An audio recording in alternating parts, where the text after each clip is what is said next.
অথচ আজকে এই মহরম মাসে একদিকে আমরা মহরমের বাণী শোনাচ্ছি, আরেকদিকে পুরা দেশকে আমরা অসল করে দিচ্ছি।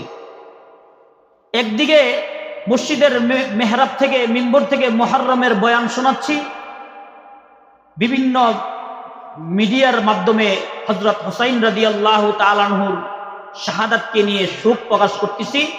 আরেকদিকে আমি মুসলমান হয়ে আরেকজন মুসলমানের বুকের মধ্যে গুলি করে দুনিয়া থেকে বিদায় করে দিচ্ছি।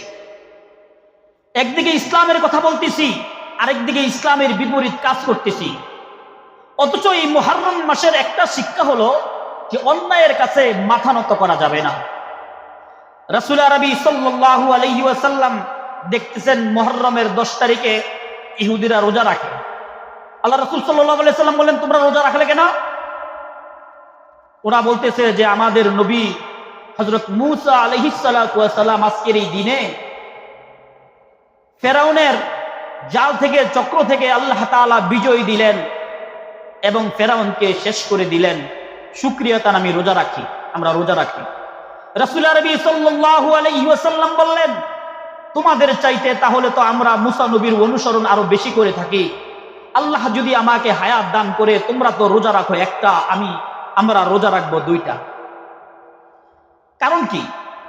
ইহুদিরা 1 রোজা রাখছে, রাসূল সাল্লাল্লাহু আলাইহি সাল্লাম তো 1 রোজার কথাই বলতে পারলেন, নবীজি 2 রোজার কথা বললেন কেন?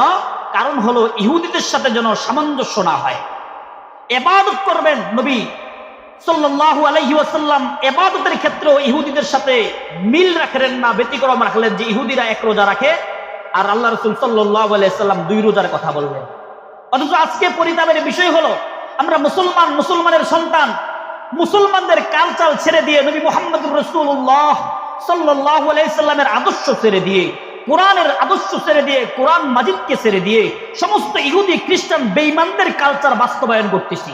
আমি জুমাতে মসজিদেও বলেছি, বাস্তব প্রমাণ হলো এই যে খেলা চলতেছে, ফুটবল খেলা, আমি মুসলমানের সন্তান, আমার ঘরের মধ্যে কেন আর্জেন্টিনার পতাকা উঠবে? আমি মুসলমানের সন্তান, আমার ঘরের বিল্ডিং এর উপরে কেন ব্রাজিলের পতাকা উঠবে? কই, এরা তো ইসলামের পক্ষে না, এরা তো ইহুদি। মেসিও মুসলমান নয়, নেইমারও মুসলমান নয়। তাদের জন্য পাগল হয়ে মুসলমানের সন্তানেরা সারা রাত্র সজাগ থাকে, মুরবি বাবাজিরা পর্যন্ত টেলিভিশনের সামনে বসে থাকে, ঘরের মধ্যে পুরো ফ্যামিলি টেলিভিশনের মাধ্যমে খেলা দেখে, তাদের সাপোর্ট করে। অথচ রাসূল বলছেন, আল মারউ মা মান আহাব্বা, যার সাথে যার মোহাব্বত তার সাথে তার কিয়ামত। অথচ আমি মুসলমানের সন্তান, আমার মোহাব্বত দরকার ছিল মদিনাওয়ালার সাথে থাকার, আমার মোহাব্বত দরকার ছিল আলেম ওলামাদের সাথে থাকার, আমার মোহাব্বত থাকার দরকার ছিল মসজিদে মাদ্রাসার সাথে থাকার। অথচ আমি ইহুদি খ্রিস্টানদেরকে মোহাব্বত করতেছি, তাদের জন্য মুসলমানদের মধ্যে ঝগড়া হয়ে যাইতেছে, ভাই ভাইয়ের মধ্যে দুশ্মনী, বন্ধু বন্ধুর মধ্যে দুশ্মনী, এমনকি বিবিও খেলা দেখে, স্বামীও খেলা দেখে বেপরদা হয়ে তাদের সাপোর্ট করতেছে। মুসলমান কাফের ইহুদি খ্রিস্টানদেরকে আপন বানায় নিতেছে। অথচ একদিকে মুসলমানেরা ইহুদির সন্তানেরা মেরে ফেলতেছে, মুসলমানদের সাথে দুশ্মনী করতেছে, মুসলমানদের সাথে চক্রান্ত করতেছে, সেদিকে সজাগ না থেকে মুসলমানের সন্তানেরা ইহুদির দল করে। অত্যন্ত পরিতাপের বিষয়। এই মুহররম মাসে হযরত হুসাইন রাদিয়াল্লাহু তাআলা আনহু কারবালার প্রান্তরে জীবন দিয়ে দিলেন। লম্বা চূড়া ঘটনা, সমস্ত ওলামায়ে কেরাম জানি।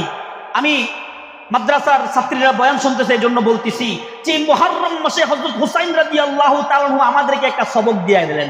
কি সবক দিয়ে গেলেন? যে অন্যায়ের কাছে মাথা নত করা যাবে না। অন্যায়কে অন্যায় বলতে হবে, হারামকে হারাম বলতে হবে, হালালকে হারাম বলতে হবে। বিনিময়ে আমার ফাঁসির মঞ্চে ঝুলতে হতে পারে, বিনিময়ে আমাকে জেলখানার 4 দেয়ালের বন্দিখানায় থাকতে হতে পারে, বিনিময়ে আমাকে বাড়ি ছাড়া হতে পারে, বিনিময়ে আমাকে দেশ ছাড়া হতে পারে, কিন্তু ইসলামের জন্য, নবীর জন্য, আমার রবের জন্য আমি সব কিছু বিসর্জন দিতে রাজি আছি। অন্যায়ের কাছে মাথা নত করব না। হযরত হাসান হুসাইন রাদিয়াল্লাহু তাআলা সহ বহু সাহাবায়ে কেরাম এই ইসলামের জন্য জীবন দিলেন, বহু সাহাবায়ে কেরাম রক্ত দিলেন, বহু সাহাবায়ে কেরাম জীবন শেষ করে দিলেন, কিন্তু ইসলামের ছায়াতলে থেকে কোনোদিন সরলেন না। আমরা মুসলমান, আমাদের পরিতাপের বিষয়, দুঃখের বিষয়, আমরা মদিনা ওয়ালার রঙে রঙিন না হয়ে ইহুদি খ্রিস্টানদের কালচার আমাদের ঘরের মধ্যে আনতেছি, আমাদের সমাজের মধ্যে আনতেছি, আমাদের রাষ্ট্রের মধ্যে আনতেছি। এই জন্য মুসলমানের মধ্যে মারামারি, এই জন্য মুসলমানের মধ্যে কাটাকাটি, এই জন্য মুসলমানের মধ্যে হিচ্ছা বিদ্বেষ। অথচ মুসলমান যদি মুসলমানকে ভালোবাসতো, মুসলমান যদি মুসলমানকে ভালোবাসতো, আল্লাহর নবী বলছে একজন মুসলমান আরেকজন মুসলমানের ভাই ভাই, অথচ একজন মুসলমান আরেকজন মুসলমানকে গুলি করে মেরে ফেলতেছে, দেশটাকে অচল করে দিচ্ছে। আমাদের উচিত সজাগ থেকে আমরা সরকার বাহাদুরকে বলতে চাই, আজকের এই সম্মেলন থেকে, আজকের এই মাহফিল থেকে আমরা বলতে চাই যে এই বাংলার জমিনকে ইসলামী হুকুমত কায়েমের জন্য চেষ্টা করতে হবে। ইসলামের বিরুদ্ধে কোনো ষড়যন্ত্র করা যাবে না, আলেম ওলামাদের বিরুদ্ধে কোনো ষড়যন্ত্র করা যাবে না। আলেম ওলামাদের পক্ষে থেকে এই মুহররম মাসে আমরা শপথ নিব, হযরত হুসাইন রাদিয়াল্লাহু তাআলা আনহু যেমনি ভাবে জীবন দিয়ে দিতেন, আমরা ইসলামের জন্য জীবন দিতে রাজি আছি। কোন নাস্তিক মুরতাদ যদি নবীর বিরুদ্ধে কথা বলে, ইসলামের কথার বিরুদ্ধে কথা বলে, অবশ্যই সংসদের মধ্যে আইন পাস করতে হবে। নবীর বিরুদ্ধে যে কথা বলবে, সাহাবায়ে কেরামের বিরুদ্ধে যে কথা বলবে, তাকে ফাঁসির মঞ্চে ঝুলিয়ে তাকে দৃষ্টান্তমূলক শাস্তি দিয়ে সংসদ আইন পাস করতে হবে। এই আবদারটুকু আমরা ইকরামুল ওয়াইজিন বাংলাদেশ